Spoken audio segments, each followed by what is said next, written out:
terkait usulan PKB yang ingin merevisi Undang-Undang Pemilu agar gelaran Pilpres dan Pileg 2029 itu digelar secara terpisah. Nah, kalau misalkan dari Demokrat sendiri pandangannya gimana? Karena alasan PKB mengusulkan pelaksanaannya secara terpisah itu karena biar fokus dalam kampanye antara Pilpres dan Pileg. Terima kasih. Ya, terima kasih. Tadi yang pertama sudah saya jawab ya. Nanti datang lagi ya pas penyerahan secara fisiknya. Terima kasih juga ke dua pertanyaan terakhir tadi. Untuk DKI Jakarta, Demokrat sampai dengan hari ini masih menggodok sekaligus terus melihat potensi-potensi yang ada. Jadi kalau dari DPD punya misalnya bukan rekomendasi ya, bisa dikatakan usulan.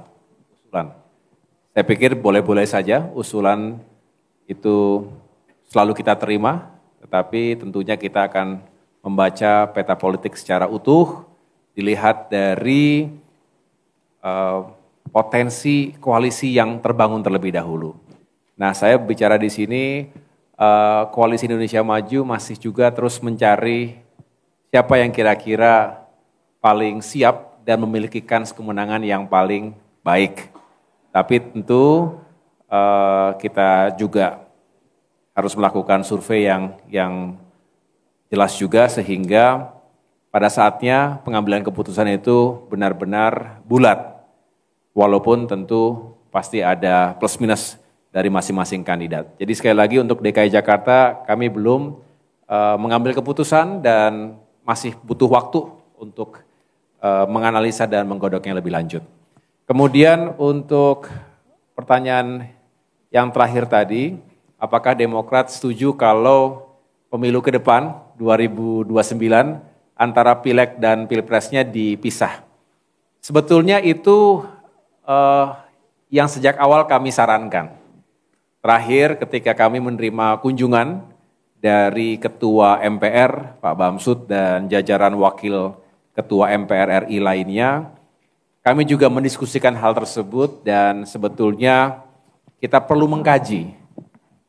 Tidak mengatakan bahwa serentak itu tidak baik, tetapi kita perlu mengkaji kembali apakah lebih baik kalau kita pisahkan seperti terdahulu Pileg dijalankan duluan, baru setelah itu Pilpres.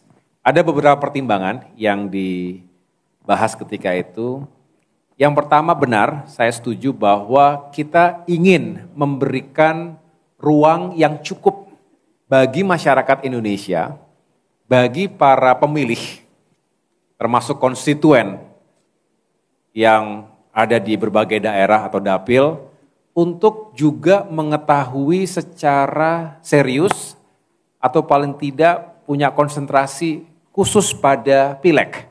Karena jika dilakukan secara serentak, pengalaman selama ini sudah hampir pasti fokus masyarakat kita semua dan secara alami pasti kita lebih memberikan panggung, ruang dan perhatian kepada Pilpres. Itu sudah otomatis akan seperti itu karena memang yang paling mendapatkan spotlight, sorotan. Bagaimana tidak karena kita memilih pemimpin bangsa, Presiden Republik Indonesia. Tapi rasanya agak kurang fair ketika seharusnya juga kita memilih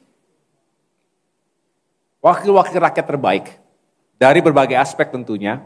Kita ingin yang punya kapasitas yang baik, integritas yang baik, visi misi yang jelas, termasuk partai-partai politik ini kan punya kewajiban untuk menyampaikan apa saja visi misi dan program-program yang akan diperjuangkan. Jika partai tersebut, jika kader-kader atau caleg-caleg dari partai tersebut terpilih menjadi wakil rakyat. Dengan demikian, ya tidak seperti, ya udahlah yang penting datang ke TPS nyoblos siapapun kita nggak kenal. Nah harapannya pemilih mengenal siapa yang akan dipilihnya. Partainya termasuk caleg-calegnya. Jangan hanya sekedar yang penting datang, yang penting saya sudah menunaikan tugas. Inilah menurut saya salah satu kebaikan kalau dipisah antara pileg dengan pilpres. Yang kedua, kalau kita menggunakan tiket hari ini untuk pemilu atau pilpres 5 tahun ke depan, rasa-rasanya mood rakyat itu bisa berubah dalam 5 tahun. Jadi tidak bisa kemudian relate dengan kondisi hari itu. Padahal pemilunya hari itu, sedangkan menggunakan tiket 5 tahun yang lalu. Jangan sampai ada disconnect dari situasi, termasuk juga perasaan rakyat, kemudian ekspresinya tidak bisa langsung saat itu, tapi 5 tahun yang lalu yang digunakan. Nah inilah harapannya kalau dipisah, beda berapa bulan misalnya begitu antara pileg dengan pilpres, maka ya pileg itu sudah dengan mood perasaan rakyat hari itu, saat itu. Dengan dinamikanya, dengan segala kompleksitas isu yang dihadapi saat itu.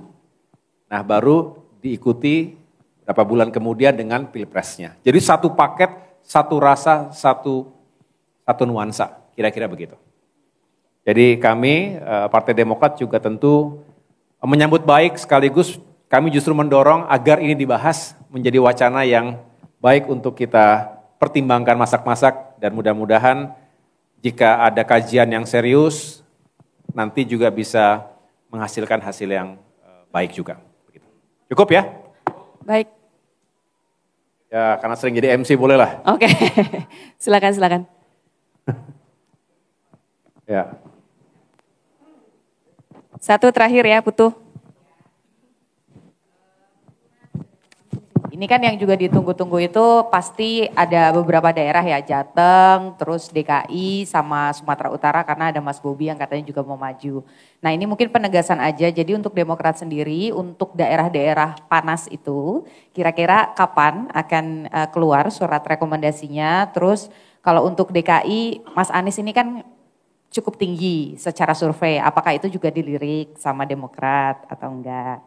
Yang kedua untuk Jateng itu Demokrat akan kasih rekomendasi untuk Pak Lutfi, Mas Kaisang atau justru akan digabungin aja dua sosok itu? Makasih Mas.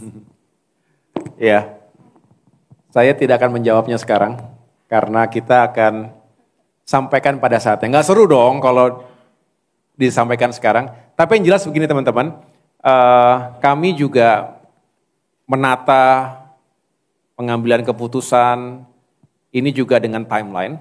Jadi mekanismenya itu benar-benar kita lalui dengan baik dan tentunya bertahap, prosesnya berjalan terus. Tapi bisa dikatakan per hari ini sudah cukup banyak yang kami sudah serahkan. Yang lainnya memang masih menunggu waktu, nanti saya akan undang lagi, utuh. Baik untuk daerah-daerah yang tadi dianggap menjadi hot topic, hot issue, DKI Jakarta, Jawa Tengah, mungkin Jawa Barat, dan tentunya Sumatera Utara termasuk beberapa daerah lainnya. Yang jelas itu akan menjadi milik publik pada saatnya, tapi tidak saya jelaskan hari ini. Terima kasih. Kenapa? Awal Agustus, bentar lagi dong awal Agustus ya. Insya Allah akan kami undang lagi untuk penyerahan rekomendasi berikutnya. Terima kasih. Wassalamualaikum warahmatullahi wabarakatuh. Baik, terima kasih teman-teman wartawan.